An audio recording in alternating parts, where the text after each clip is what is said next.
Eternally yours.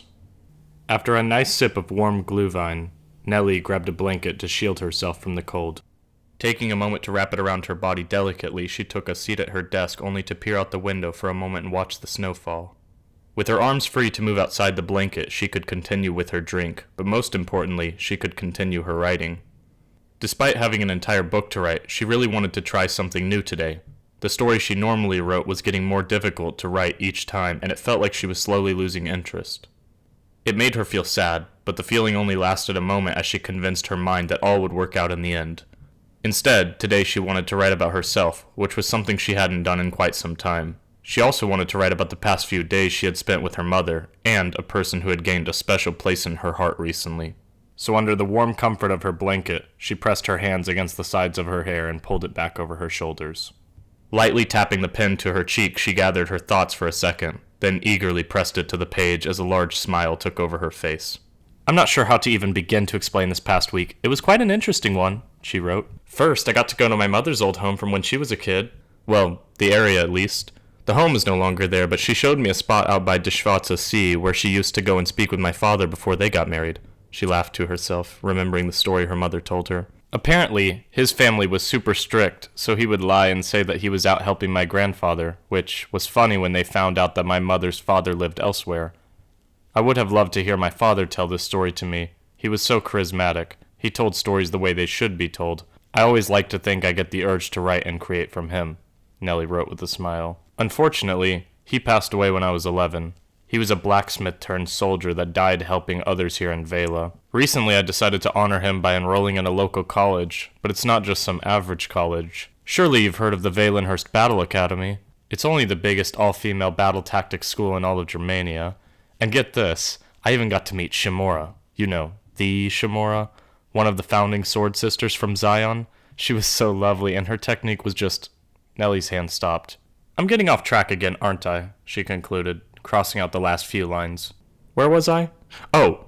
Nelly pressed the pen down again. "My father always told me about how happy he was with my mother, so when I think of his passing, I try not to be sad. Instead, I try and remember his smile, his laugh, and most importantly, the way he looked at my mother. He could sit across from her without speaking and still make her feel loved. With him, she was always happy." Nelly wrote down the thought as she recalled such a wondrous feeling. "I've been really wanting to write about this because recently I've been speaking to someone who makes me feel the same way." Nelly's heart skipped a beat. She had written about him before, but never like this, and although her writing now would most likely not be read, she was still nervous. Nelly always wanted to show everyone love throughout her life, but this time was different, like it was meant to be. But deep down she knew if she wrote or talked about it, others would judge her based on its weird nature. "Oh, come on, Nell. Who cares what people think?" she said aloud, before taking a deep breath. "Do you remember the man I wrote about before? The one from my dreams?" She posed a question to her imaginary audience. "Last time I was nervous, so I refrained from mentioning that I viewed him as a beloved friend. But I see him quite often, and while I don't have full control over everything that happens in my dreams, I am still me, am I not? What I experience in my dreamland is real." She paused.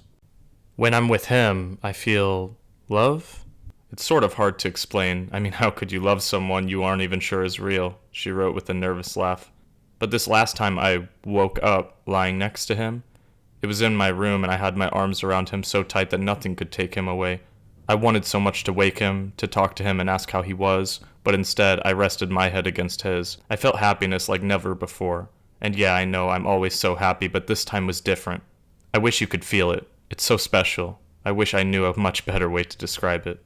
We are..." She stopped for a moment, getting stuck on finishing the last line, and even started to question how crazy she must seem.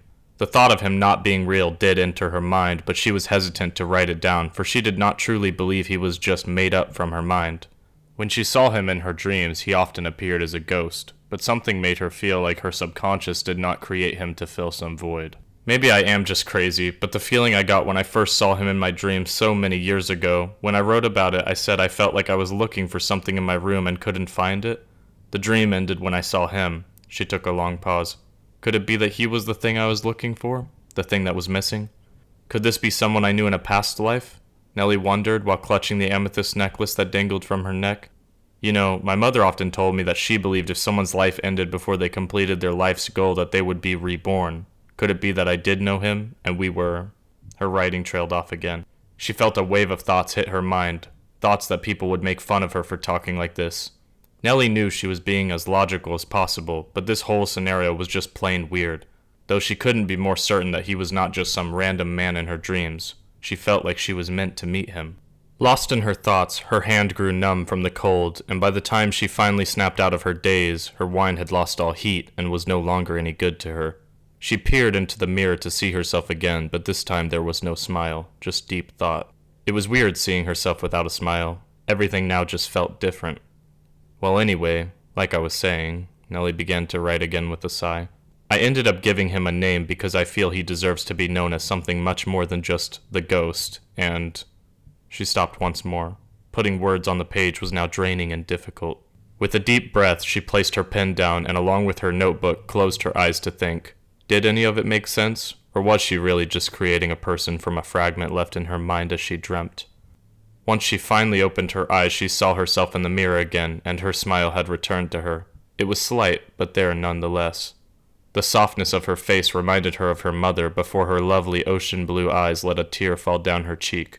Beautiful and thick, wavy, dark brown hair surrounded the sides of her head, and a cute sprinkle of freckles spanned over her cheeks.